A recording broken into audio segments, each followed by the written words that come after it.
இந்த மாதிரி கேரளா பேக் வாட்டர்ஸோட வியூவில் 9th ஃப்ளோர்லேருந்து இந்த செம்ம சீனிக்கான வியூவை பார்த்துட்டு அப்படியே லஞ்ச் சாப்பிட்டா எப்படி இருக்கும். ஸோ ரீசெண்டாக பார்த்தீங்கன்னா ட்ரிவாண்ட்ரமில் லூலு மால் பக்கத்துலேயே இருக்கிற கோகுலம் கிராண்ட் அப்படிங்கிற ஒரு ஸ்டார் ஹோட்டலில் தான் நாங்கள் ஸ்டே பண்ணியிருந்தோம். அங்கே லஞ்சுக்கு ஒரு சில டிஷ்ஷஸ் ஆர்டர் பண்ணியிருந்தோம். ஃபஸ்ட்டு அவங்களோட வெஜ் குருமா வாங்கியிருந்தோம். அது நல்ல க்ரீமியாக நல்ல ஒரு கோகோனட் மில்க் பேஸில் நல்ல வெஜிடபிள்ஸை போட்டு சூப்பராக பண்ணியிருந்தாங்க. நெக்ஸ்ட் பன்னீர் டிக்கா மசாலா செம்ம கிரேவிங்க, சீரியஸாக நல்ல ஸ்பைஸியாக சூப்பராக இருந்துச்சுன்னு சொல்லணும். ஸ்டார்டர்ஸ்க்கு வெஜிடேரியன் ஆப்ஷனில் அவங்களோட பன்னீர் டிக்காவும் வாங்கியிருந்தோம். செம்ம ஃப்ளேவர்ஃபுல்லாக சூப்பர் டேஸ்ட்டாக நல்ல டெண்டராக செம்மையாக இருந்துச்சுன்னு தான் சொல்லணும். அண்ட் இன்னொரு சைடில் நான்வெஜ் ஸ்டார்டருக்கு அவங்களோட ஃபிஷ் தவா ஃப்ரை நல்ல கிறிஸ்பியாக நல்ல மசாலாவில் மேரினேட் பண்ணி சூப்பராக கொடுத்துருந்தாங்க.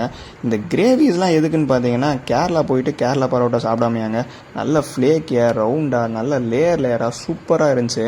அப்படியே அந்த பரோட்டா எடுத்துகிட்டு ஒரு சைடில் அந்த பன்னீர் டிக்கா கிரேவி நல்ல ஸ்பைசியான கிரேவி, சாஃப்டான பன்னீர், இதை வச்சுட்டு சாப்பிட்றதுக்கு பயங்கர அல்டிமேட்டாக இருந்துச்சு. சரி இது மட்டும் பார்த்துமா, அதை வெஜ் ஸ்டூ அந்த வெஜ் குருமான்னு கூட சொல்லலாம். நல்ல கோகோனட் மில்க் பேஸில் செம்மையாக வெஜிடபிள்ஸ் போட்டு சூப்பராக இருந்துச்சு. பார்க்குறதுக்கு சட்டிலாக தெரியுது பார்த்தீங்களா, ஆனால் ஸ்பைஸியாக இருந்துச்சுங்க. நல்லா சூப்பரான கன்சிஸ்டன்சியில் நல்லா ஸ்பைஸாக சாப்பிட்றதுக்கு சூப்பராக இருந்துச்சு.